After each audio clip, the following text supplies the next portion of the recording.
A hugely symbolic day for the British monarchy as Prince Charles stepped in for the Queen at the state opening of Parliament. It's the first time in 59 years that Her Majesty has missed the event. It gave Charles a taste of his future role as King. My Lords and members of the House of Commons, Her Majesty's government's priority is to grow and strengthen the economy and help ease the cost of living for families.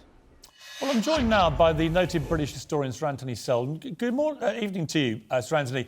It was a remarkable morning, wasn't it, to watch this moment, which has never happened in my lifetime, to put it into historical context, but to see Prince Charles sitting in for his Queen and his mother, of course, at the state opening of Parliament was a big, big moment for this country.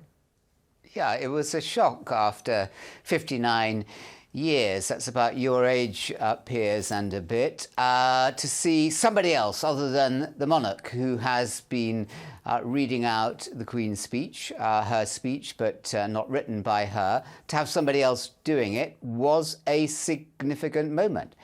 But I didn't think it was yet a historic moment.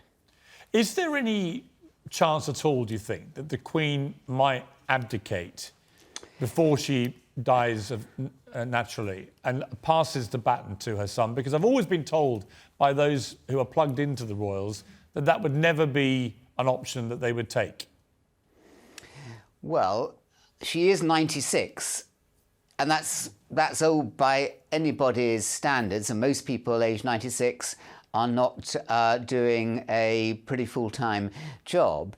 And there would be two reasons why that might happen, why she might abdicate, or why there might be a regency, as there had been between 1811 and 1820 in Britain, where the monarch then went mad, George III, and handed over effectively all power of the monarch to his son, George IV, who became the monarch in 1820. I mean, you know, that could happen, Piers, but it would need either severe physical infirmity or her losing her mental faculties. I mean, what is very clear is that she ain't going to give up. She has no intention of doing that. She said very clearly at the start of her reign that she would reign to the very end. But for her losing her capacity or physically something going very wrong, and her mother lived till over 100, let's remember, that's just not going to happen. The Queen has also reigned for over 70 years now, making her the longest reigning British monarch. Is she the greatest British monarch? Well, the two you'd compare her to, I guess, would be Elizabeth I, who reigned for well over 40 years, and Queen Victoria, who reigned for some 60 between 1837 and 1901. And I mean, it was different, wasn't it? Because Elizabeth I, the Armada, England had a different position in the world. The monarchy had unrivaled power. The monarchy ran the government then, as doesn't happen now. So it's difficult always over history to make comparisons. But I think she was incomparably a greater figure than Queen Victoria. Let's remember when Queen Victoria's husband, Albert, died at the beginning of the 1860s, she went into mourning for a long time. Yeah. Look at the way that the Queen has responded with her extraordinary commitment to her duty. I mean, she's very, very sad, deeply. We feel that. We can see that losing Philip, but no sense of retreating into black and into mourning and, frankly, self-pity as Victoria did, prolonging it for that long. So I think she's certainly a much more effective monarch than Victoria, although, again, that was a different age. I think she's up there. You know, she's up there with the greatest monarchs of all time, William I, Henry V, with Agincourt, Henry VIII, though he wasn't very kind to his wives. So, yeah, I mean, yeah, Piers, I mean, we are still living, we are blessed to be living at the time of one of the greatest monarchs. Impossible. Well, she's certainly the greatest of my lifetime, because she's the only one I've had in my lifetime, and that in itself is a remarkable fact. Sir Anthony, great to talk to you. Thank you very much indeed. Thank you. So is Prince Charles ready to be king, or is this the beginning, potentially, of the end of the British monarchy? This is the debate raging everywhere at the moment. And joining me now to discuss it, author and journalist Tony Parsons, political activist Kate Smurthwaite. Well, welcome to both of you. Thank you. Thank you. Kate, let me start with you. We just had a historian put it into perspective. The Queen, one of the all-time great monarchs, indisputably. If you're ranking monarchs, she'd be right up there. To me, number one. But, there's some other compelling candidates. You don't like the concept of the monarchy, right? Yeah, it's not that I don't dislike that elderly lady. That would be ridiculous. But I just think it's 2022, and the time for having a monarchy was a few centuries back. And I think if anything has shown that, it's the recent Caribbean tour, isn't it? I mean, how patronising to have the British royal family wandering around the Caribbean, expecting people to bow and scrape in front of them. And I think brilliant that people all across the Caribbean kicked back and said, hold on a minute, do you not understand the history and what this represents? And I think that the history of what the monarchy represents is no less of an issue in this country where, the working classes, the proletariat have been continuously oppressed by this structure of the class system and the monarchy at the top of it. And I think it's about time that we all move on. And interestingly, here I am, you're asking my opinion about the monarchy. Here's how the monarchy works. We are the riffraff. We are the bottom of the pile. We don't get an opinion. If you want an opinion on who should be monarch, then you, like me, want a republic. Hang on, you're getting an opinion right now. Tony Parsons.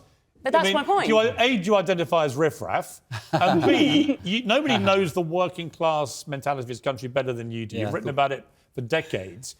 What do you think about that? Well, there are young people. There's no unquestionably there are young people. A lot of them fueled by Meghan Markle's claims of racism and so on at the palace and so on, who have turned against the idea of a monarchy. I think the working class have always seemed quite keen on the monarchy to me. When I was a young punk in 1977 hanging out with the Sex Pistols, it was the working class who wanted to give us a good kicking for disrespecting the Queen. I think that the Queen, with her 70-year reign, has secured the monarchy for the next 100 years or so. I don't think anybody alive in this country today will live in a republic. She's made the case for the monarchy, and she's an exceptional woman. And circumstances were exceptional. She was so young when she came to the throne. She's lived such a long time, and I think that combination of stamina and substance, and I think she's got better. And I think she's got better with age since she jumped out of a helicopter before the 2012 London Olympics. With Daniel Gray. Through to the height of the pandemic, the 75-year anniversary of the She was E-Day. amazing in the pandemic. Well, I would say, Kate, to you, I know the argument they're not elected people, but I look at our elected officials. I look at Boris Johnson, Keir Starmer, squabbling over who may have broken more lockdown rules, who may have betrayed the trust of the people more. And you look at the Queen, who for 70 years has held that trust, has kept our respect. Well, I'm not sure that that's always been the case. There have definitely been times when I've been like, really? She's meeting the leaders of Saudi Arabia? Has she looked at the Amnesty International reports on their human rights record? There are definitely times when I've been like, actually, I'm not totally sure that she's doing the right thing or shaking hands with the right people. But the fact that there are elected officials who are terrible, and I'm in no disagreement with you that there's no shortage of those, I don't think that the answer is, well, let's just decide that democracy doesn't work and throw it out. It's very ironic, actually, to have seen Prince Charles today saying this government, Her Majesty's government, will uphold democracy around the world. And you're like, but you're the embodiment of us not having democracy. But in a way, Tony Parsons, they're figureheads above our democratic system. They're not elected, but they do pay for themselves. I always make this argument to American friends who say, well, they must cost a fortune. Well, they do, but they also get it back from the huge tourism they attract, not least from the United States. The Queen has been there for 14 prime ministers, seen them come and seen them go. And even prime ministers that won 3 general elections like Thatcher or Blair, they seem like footnotes in that 70-year reign. And I think the fact that I understand what Kate's saying about shaking the hands with Saudi Arabians, but one of the great things about her is she's got this genius for having the poker face, that she hasn't picked and choose we don't fancy your human rights record. She's met the lot. She's met all Jimmy of them. Savile, the lot. No, she's. I think most British people would prefer a monarch that can meet any head of state, Well, any 41% dictator, of British people are not really in favour of a rather than monarchy. pick and choose about, because then that's where you get Meghan Markle and Harry. We can't meet Trump. We won't. And it just seems pathetic. It doesn't seem noble. It doesn't seem virtuous. To me, refusing to meet Trump seems pretty noble. Well, it does, but it's the moment you start picking and choosing which difficult world leaders you're not going to meet, then you're so making much a of the political world is not free. calculation. Well, so you'd have Putin on this show, would you?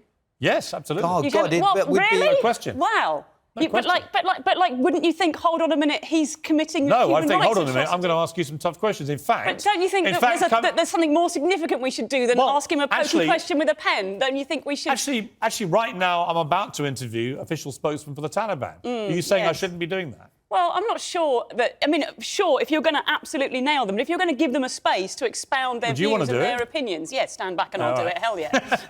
Don't ask me twice. I will Piers, do what I always else. do, which is I will ask the questions I think people want to have answered. Yeah. But I don't see any reason why I wouldn't interview Vladimir Putin or why I wouldn't interview my next guest, which is the official spokesman for the Taliban. Tony, final question.